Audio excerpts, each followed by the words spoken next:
Today, we are diving deep into Tayeb Saleh's Season of Migration to the North. Now, this isn't just a book, it's a landmark of modern Arabic literature.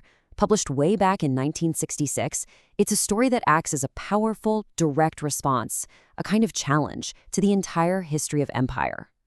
For more than a century, one of the most famous stories about colonialism has been Joseph Conrad's Heart of Darkness, the European journey south into the Congo. Well, Salih's novel just takes that whole idea and flips it on its head. This is a story about a journey north, from a small village in Sudan straight into the heart of the empire, London. It completely reverses that colonial gaze and basically sends the empire's worst nightmares right back to its own front door. You really can't overstate the impact of this book. The famous critic Edward Said, he deliberately used language that echoed the praise for Conrad's work. And that was a huge point. He was saying this novel isn't just some response, it's an equal. It's a total masterpiece that takes on one of the great narratives of the West, and it doesn't flinch. So, our story kicks off not in London, but in a small, quiet village in northern Sudan. We meet our narrator, a young man who's just come home after 7 years away studying in Europe.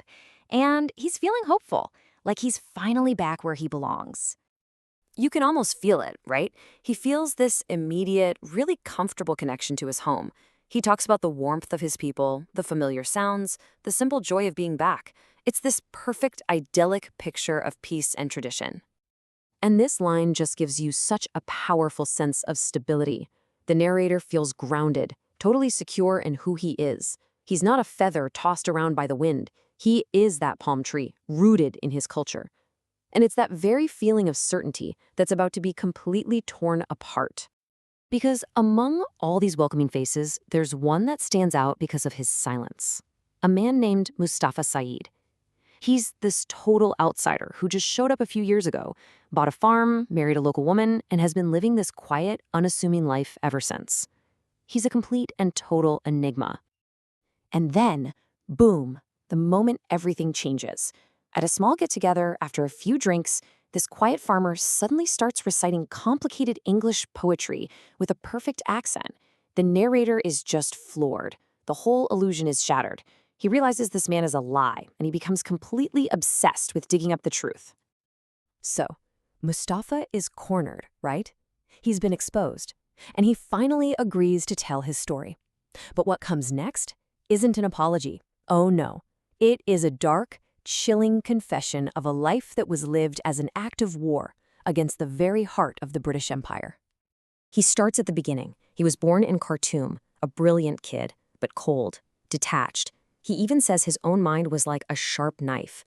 He flew through the colonial school system and was eventually sent to London, the center of the very world that had conquered his own. And in London, Mustafa finds his weapon.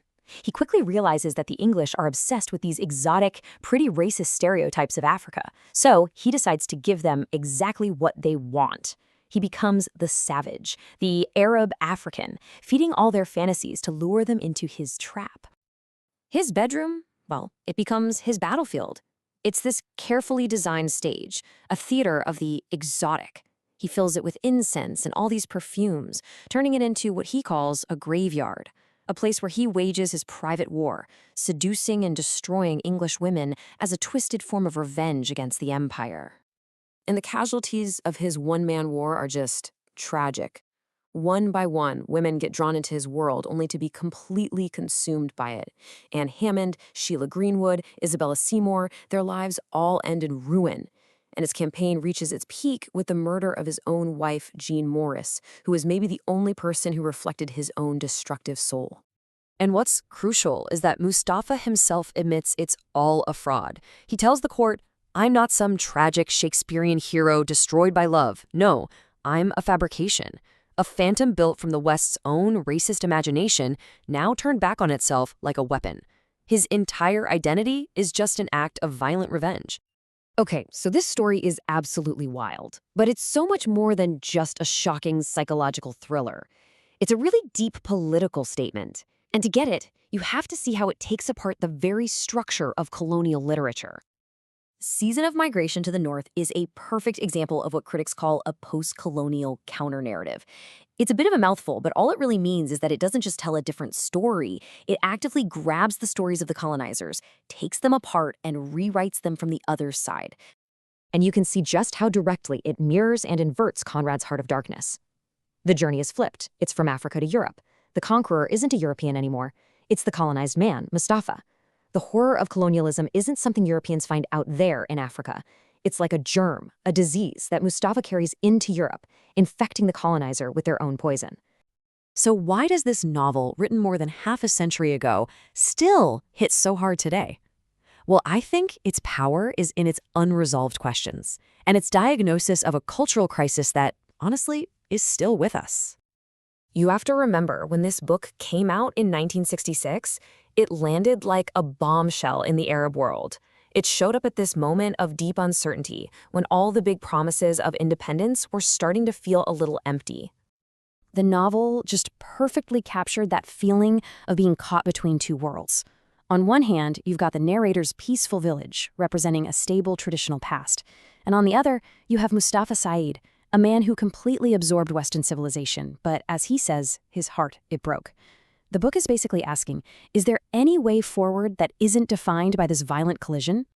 And Salih offers no easy answers, not at all. Mustafa's story ends with one final, mysterious act. He just walks into the flooding Nile River. Was it suicide? A final act of control? Or was it just an accident, a man taken back by nature? We never find out. And that leaves us with the novel's huge central question. Who really was Mustafa Sa'eed? Was he a vengeful conqueror, getting justice for the crimes of empire? Was he a tragic victim whose soul was twisted by colonialism? Or is he just what he claimed to be, a lie? The novel's absolute genius is that it insists the answer is he's all of them, all at once. He's not a simple character. He's a complex, haunting symptom of a historical trauma. He is the ghost that empire created come back to haunt his makers, and he leaves us to wonder about the real price of our world's migrations.